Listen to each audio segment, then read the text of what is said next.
प्रेमानंद जी महाराज की अच्छी सेहत की कामना उनमें आस्था रखने वाला उनसे जुड़ा हर भक्त कर रहा है।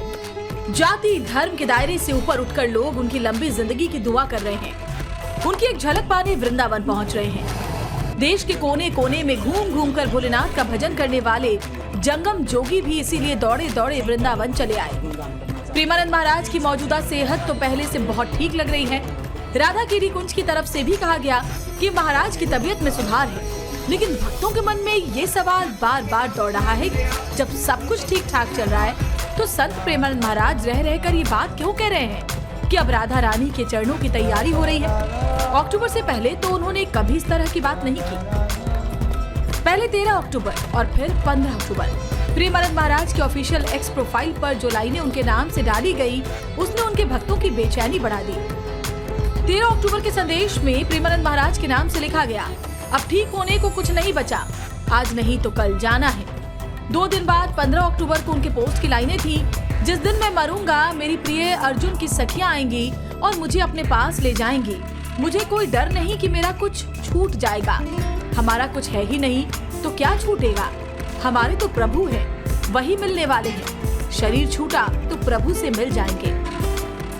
प्रेमानंद गोविंद शरण के नाम वाले उनके ऑफिशियल एक्स अकाउंट को प्रेमानंद महाराज की सेवा में जुटे रहने वाले 5 प्रमुख शिष्य देखते हैं। ये वही लोग हैं जो परछाई की तरह उनके साथ रहते हैं।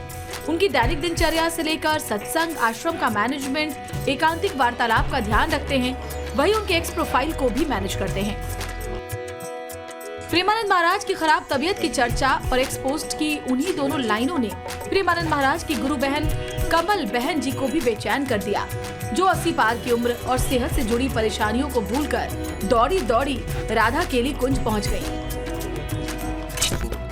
अपनी बुजुर्ग गुरु बहन से प्रेमानंद जी की मुलाकात का ये बेहद भावुक क्षण था, जहां एक का कहना था कि राधा रानी को बुलावा भेज दिया है, तो दूसरा कह रहा था नहीं, अभी आपको जाने नहीं देंगे, पहले मैं जाऊंगा, वहां आपके लिए व्यवस्था करूंगा। उससे पहले श्री जी के धाम जाने के बारे में आपको सोचना भी नहीं है। राधा रानी के दोनों उपासकों के बीच के इस बयान में मौत को सहज भाव से देखने की दृष्टि तो है ही, इसमें भक्ति का वो भाव भी छिपा है जिसे राधा वल्लभ संप्रदाय में सखी भाव कहा जाता है। राधा वल्लभ संप्रदाय में राधा रानी की उपासना खुद को उनकी सखी मानकर की जाती है। इसमें शरणागत भाव में उनकी भक्ति की जाती है। राधा वल्लभ संप्रदाय में दीक्षित भक्त पुरुष हो या स्त्री, वो खुद को स्त्री भाव में रखकर ही राधा रानी की भक्ति करते हैं। सखी भाव की उपासना में लगे भक्त हर पल राधा रानी का नाम जप तो करते ही हैं। अपनी दिनचर्या के हर काम को राधा रानी का काम मानकर करते हैं। ये मानते हैं कि राधा रानी के आदेश से वो सब कुछ कर रहे हैं। इसी भाव कमल बहन जी ने कहा कि राधा रानी बुला रही हैं, और इसी भाव से प्रेमानंद जी ने कहा कि आप उम्र में और भक्ति में दोनों में मुझसे बड़ी हैं, तो मैं पहले राधा रानी के पास जाऊंगा और वहाँ आपकी सेवा का इंतजाम करूंगा।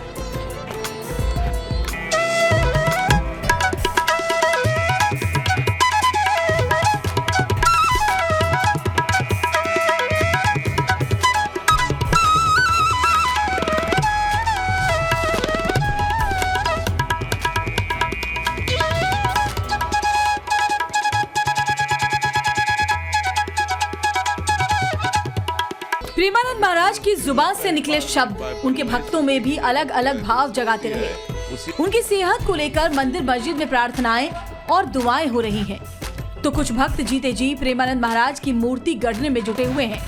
ऐसा ही एक वीडियो खास तौर से वायरल हो रहा है, जिसमें सिलिकॉन से प्रेमानंद महाराज की ऐसी मूर्ति गढ़ी जा रही है जो उनकी तरह जीवंत लगे। इसे नई दिल्ली के एक आर्टिस्ट ने कई दिनों की मेहनत से तैयार किया। हूबहू उनकी शक्ल सिलिकॉन में उतार दी। सधुकड़ी वाली दाढ़ी से लेकर आंखों में प्रेम और करुणा के भाव, पीले रंग का कपड़ा जो राधा वल्लभ संप्रदाय में दीक्षित संतों की खास पहचान है।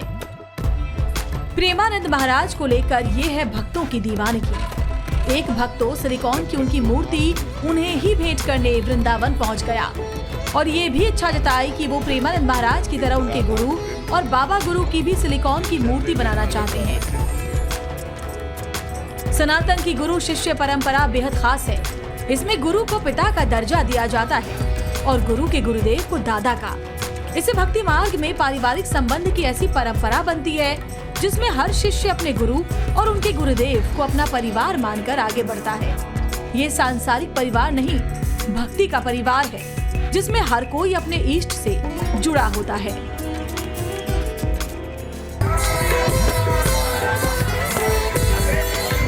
जिस वृंदावन में प्रेमानंद महाराज के दर्शन के लिए देश भर से हर दिन लोग जुटते हैं, उसी वृंदावन में प्रेमानंद महाराज के गुरु भी रहते हैं, श्री हित गौरांगी शरण महाराज, जिन्हें बड़े दादा गुरु कहा जाता है। राधा वल्लभ संप्रदाय के एक प्रमुख आचार्य, सिद्ध रसिक संत और सहचरी भाव के उपासक हैं। वो वृंदावन की पवित्र भूमि के जीवंत प्रतीक हैं, जहाँ राधा कृष्ण के दिव्य प्रेम रस को सहचरी भाव के माध्यम से अनुभव किया जाता है। उनका जीवन अत्यंत सादगीपूर्ण, गहन साधना, सेवा और भक्ति से ओतप्रोत है। वे लोगों से कम मिलते जुलते हैं, मुख्य रूप से आश्रम में एकांतवास करते हैं, जबकि प्रेमानंद महाराज के भक्तों की संख्या लंबी चौड़ी है। प्रेमानंद महाराज 13 साल की उम्र में घर छोड़कर वृंदावन आए और राधा वल्लभ संप्रदाय में दीक्षा लेकर भक्ति मार्ग पर चल पड़े। तब श्री हित गौरांगी शरण से उनकी दीक्षा हुई। उन्होंने प्रेमानंद जी को तब नाम दिया था आनंद स्वरूप ब्रह्मचारी। प्रेमानंद महाराज अगले 40 सालों तक अपने गुरु की सेवा करते रहे। अपने गुरु के जन्मदिन को वो बेहद खास मानते रहे, क्योंकि उनके जन्मदिन के ऐसे ही मौके ने उन्हें राधा रानी का साक्षात्कार की अनुभूति हुई थी। प्रेमानंद महाराज हर साल अपने गुरु के जन्मदिन पर विशेष रूप से उनके आश्रम पहुंचते हैं, जो वृंदावन के राधा वल्लभ परिसर में स्थित है। उनके जन्मदिन पर प्रेमानंद जी इस बार वहां पहुंचे तो वहां गुरु के सामने उन्होंने अपनी सेहत से लेकर हाल के दिनों में हुए अलग अलग दैवीय अनुभवों और आभासों को सामने रखा।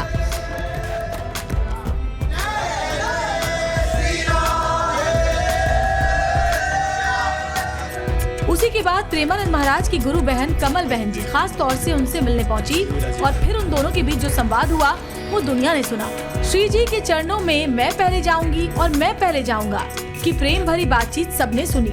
लेकिन प्रेमानंद महाराज में आस्था रखने वाला हर आदमी यही कामना करता है कि वो हमेशा सेहतमंद रहे और श्री जी की भक्ति की तरफ सबको मोड़ते रहे। और क्लियर कट में दिखाते हैं आपको एक और स्पेशल रिपोर्ट कि 33 साल बाद अचानक ऐसा क्या हुआ कि अमेरिका फिर से परमाणु बम फोड़ने वाला है।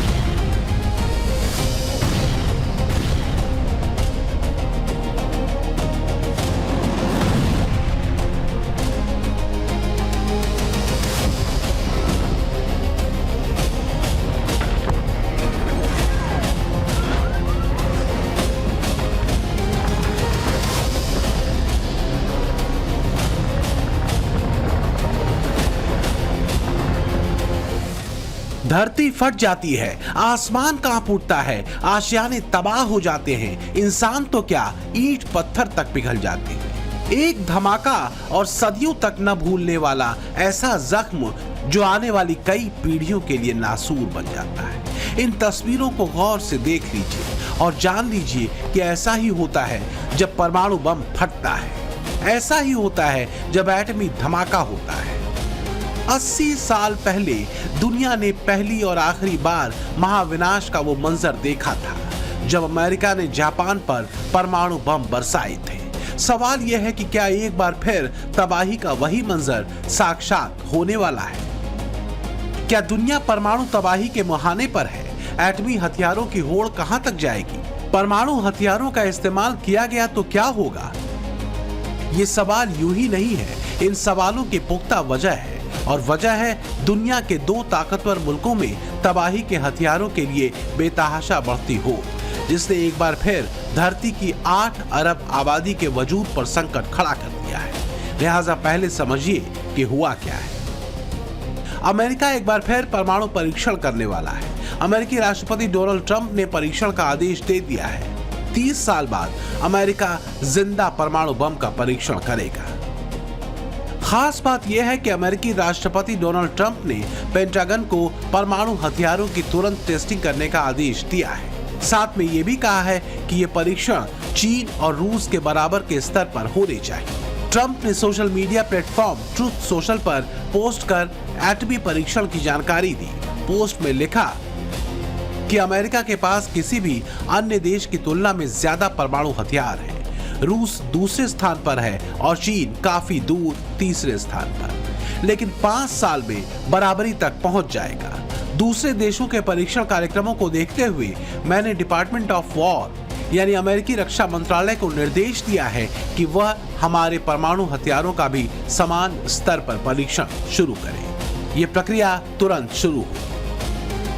अमेरिका ने आखिरी बार 23 सितंबर 1992 को नेवादा में अपना परमाणु परीक्षण किया था और उसके बाद तत्कालीन राष्ट्रपति जॉर्ज बुश ने अंडरग्राउंड न्यूक्लियर टेस्ट पर रोक लगाने का ऐलान किया था। रूस और चीन ने भी 1990 के दशक के बाद से ऐसे परीक्षण रोक दिए थे। अब ट्रंप इसी परीक्षण को फिर से शुरू करने की बात कह रहे हैं। ऐसे में सवाल यह है कि अमेरिका के एटमी हथियारों के परीक्षण की वजह क्या है? ट्रंप के परमाणु परीक्षण का आदेश देने का मकसद क्या है? राष्ट्रपति ट्रंप ने 6 साल बाद चीन के प्रेसिडेंट शी जिनपिंग से मुलाकात की। दक्षिण कोरिया के बुसान में हुई इस मुलाकात से ठीक पहले ट्रंप ने एटमी परीक्षण करने का ऐलान किया। सवाल ये है कि क्या इस घोषणा के पीछे चीन पर दबाव बनाना था? राष्ट्रपति ट्रंप और शी जिनपिंग के बीच बुसान में करीब 1.5 घंटा मुलाकात हुई। बिजी शेड्यूल होने के वजह से ये मुलाकात बुसान एयरपोर्ट पर ही हुई। इस दौरान जब एटमी परीक्षण को लेकर सवाल पूछा गया तो ट्रंप कन्नी काट गए। एटमी जखीरा बढ़ाने के सवाल पर ट्रंप भले ही कुछ न बोले हों, लेकिन दुनिया इसकी वजह जानती है। जमाने को पता है कि ट्रंप का यह फैसला कहीं न कहीं रूस और चीन की बढ़ती एटमी ताकत को लेकर ही है। यकीन न हो तो इन तस्वीरों को देख लीजिए। रूस के राष्ट्रपति व्लादिमीर पुतिन ने फिर ऐसा धमाका किया है जो पूरी दुनिया को हिला देने वाला है। पुतिन ने ऐलान किया कि रूस ने पोसाइडन सुपर टॉर्पीडो का सफल परीक्षण किया है, जो एक झटके में कई शहरों को डुबो सकता है। आप अब तक परमाणु धमाका आसमान में या फिर धरती पर सुने होंगे, लेकिन रूस का सुपर टॉर्पीडो समंदर में धमाका करता है। इसके बाद सुनामी जैसी लहरें उठती हैं, जो एक साथ कई शहरों को तबाह करने के लिए काफी है। पोसाइडन कोई आम टॉर्पीडो नहीं, इसे कयामत का हथियार या विनाश करने वाला टॉर्पीडो कहते हैं। पुतिन ने 2016 में इसे पहली बार दुनिया के सामने पेश किया था, लेकिन तब परीक्षण नहीं किया गया था। अब रूस ने पहली बार इसका परीक्षण किया है। इसकी स्पीड 100 नॉट्स यानी 185 किलोमीटर प्रति घंटा से ज्यादा है और 1000 मीटर की गहराई यानी 1 किलोमीटर नीचे समुद्र में जा सकता है, जहां आम पनडुब्बियां नहीं जा सकती। इसमें 100 मेगाटन वाला परमाणु बम लगाया जा सकता है। गहराई में होने और धीमी आवाज के चलते इसे पकड़ना बेहद मुश्किल है। ये टॉर्पीडो सिर्फ 18 मीटर लंबा और 90 टन भारी है।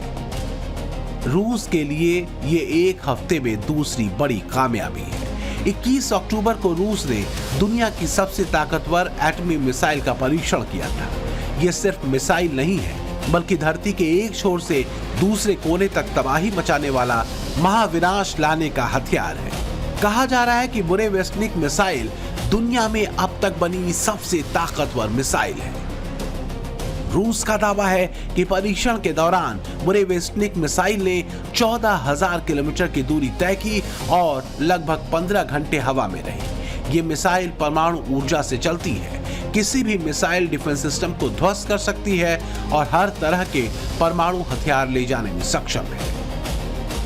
यानी रूस चाहे तो अमेरिका से अलास्का और अंटार्कटिका से आइलैंड तक ऐसी तबाही ला सकता है जिसे रोकने की ताकत किसी के पास नहीं। खास बात यह है कि रूस के इस परीक्षण को लेकर ट्रंप ने पुतिन पर तंज कसते हुए कहा था कि पुतिन हफ्ते भर में खत्म होने वाले यूक्रेन युद्ध को 4 साल से लड़ रहे हैं। मिसाइलें दागने की बजाय पहले यूक्रेन को हराकर दिखाएं। रूस के मिसाइल परीक्षण के बाद से ही ट्रंप के तेवर सख्त हो चुके थे। असल में रूस ने दुनिया में तबाही लाने वाली मिसाइल का परीक्षण ऐसे वक्त में किया जब यूक्रेन में अमन की सारी कोशिशें नाकाम हो चुकी हैं। जब हंगरी में होने वाली ट्रंप और पुतिन की मुलाकात रद्द कर दी गई, जिसके बाद से ही दुनिया के 2 ताकतवर देशों में अदावत बढ़ गई है। इसलिए ट्रंप के न्यूक्लियर टेस्ट के आदेश के पीछे रूस का बढ़ता परमाणु जखीरा ही माना जा रहा है। लेकिन सवाल बाकी है। सवाल ये कि तबाही के हथियारों की होड़ कहां तक जाएगी। मौजूदा वक्त में दुनिया के 9 देशों के पास करीब 12,500 परमाणु हथियार हैं। फेडरेशन ऑफ अमेरिकन साइंटिस्ट की 2025 की रिपोर्ट कहती है कि रूस के पास सबसे ज्यादा 5,449 सक्रिय हथियार हैं, जबकि अमेरिका के पास 5,227 परमाणु बमों का जखीरा है।